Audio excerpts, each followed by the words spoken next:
you know, we just saw a close call. Welcome to Viral Twist. One guy, one bike, rush hour chaos, and LAPD trying their best to keep up. The ship call out southbound 110 at Wilshire. So, I don't think it's a coincidence that this is, the route that they decided to take. This was LAPD's northeast area where we were hearing this, so kind of the Eagle Rock area. And then they came southbound on the 5 through East LA and then went west 10.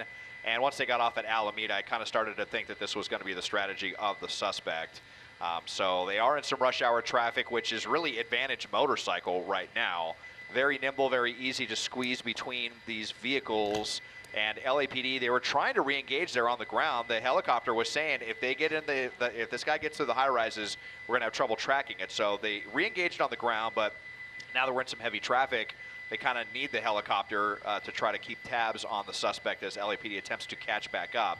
And let's see what they're going to do now as we get down to a super congested 10-110 interchange. Pat, you know what, Desmond, so as far as you know, CHP, they have not asked them to engage in this pursuit. I'm asking because not so it's on far. the freeway. This is yeah, it may be because this sounds like a known suspect that they were tracking for quite some time.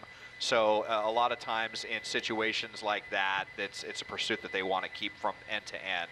Haven't heard any requests for CHP at this point, but yeah, this is the motorcycle. I hear the tactical flight officer on the frequency in the helicopter overhead talking about this one, and you can see him splitting lanes right here. Always, kind of nerve-wracking in rush hour traffic. If someone tries to make a lane change, this person could go down very easily. We've seen it happen many, many times in my more than a decade covering traffic in Los Angeles. So let's see here. We're getting through the 110 and the 10, and they might be, looks like they want to stick with the southbound 110 headed into South LA, which is, of course, going to be a whole other issue for us with LAX's airspace. But you see the advantages that a motorcycle has over the squad cars and how they can turn on the spot of a dime, accelerate extremely quickly. Actually, are we going to be headed? We're actually headed for the West 10, and that's how quickly things can change with a motorcycle. So westbound 10 now from the 110, passing the Washington exit, Pico Union area. So Santa Monica Freeway westbound. This could be a good opportunity for LAPD to catch back up, not the volume side of the freeway. We'll see if ground units are able to, we'll see if they're able to catch up to this motorcycle. Well, we always talk about this when the motorcyclists are on the freeway, and really even on surface streets, as fast as he's going, wouldn't take much, a tiny pebble, and that can just cause, quite a bit of damage to that motorcycle and to the driver himself. So certainly don't want to see that, but that's just the circumstances that they put themselves in when they're driving at these speeds on a freeway. Yep, no doubt. That is, a big part of the equation, kind of the double-edged sword of, having the kind of tactical advantages that these motorcycles have in a pursuit trying to escape from the authorities. But yeah, the flip side is everything, the danger is elevated exponentially. Like you said, one wrong turn, they go down. At the very worst, they're going to have some, serious road rash. I mean, broken bones very easily. You turn the wheel too quickly. Someone doesn't see a motorcycle that's going 60 miles an hour in slower traffic, and they try to make a lane change. Don't check their blind spot. That could be the end of that, or hit any of the many hazards on our roadways or a huge pothole. Definitely possible for this suspect. So we're just widening out to see if any LAPD units are directly behind them, and not at this point, as though there was, that was a CHP there on the shoulder, so they may be monitoring this as well. But now we're off the freeway here at Arlington, getting off the freeway here, and let's see what they're going to try next. And, Thursday rush hour, we are in the heart of it right now.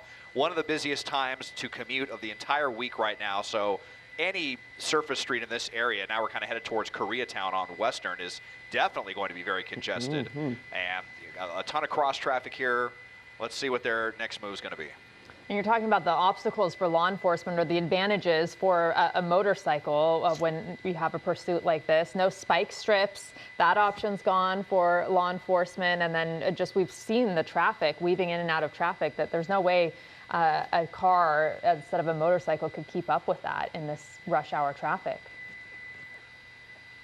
No, absolutely. And, there have been times in the past, I'll be curious to see if they bring in actually a motorcycle unit to get in on this. So definitely rare, but we have seen it used successfully in the past, maybe more so with CHP, kind of to keep things on kind of an equal, playing field, so to speak, where they could also just as adroitly get through some of this traffic.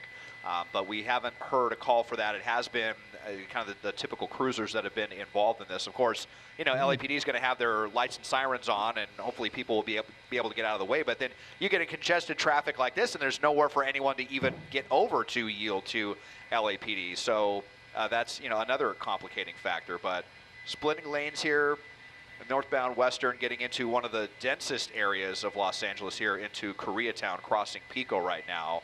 There's going to be very congested streets, a lot of people out here walking around, people trying to find, some parking. Look how close that was. Well, that you nearly got clipped by that work truck right there. You know just what? kind of fearless attitude by this motorcycle northbound on Western. You know what, Desmond, and I am going to bring this up. I will never forget. It's probably been a couple of years ago. I'm sure you remember it happened in the daylight hour. There was a motorcyclist who he was hit, I believe it was by a bus, and we just saw him fly through the air like a waffle. And unfortunately, that person lost their life. Just how, wild they were driving at the time and just not paying attention. And, we just saw a close call there. Southbound. You remember that? That was awful. Look, I do, yeah. That was in the West Valley. I remember on Topanga Canyon when that one happened. Well, now, where? He may have gone in the garage. Hold on a second here. He might have gone into a parking garage right here. I'm just listening to the air traffic. I think it sounds like he went into this parking garage right here. Yep, so there they go. Now, officers, fortunately, they were pretty close behind there, you can see.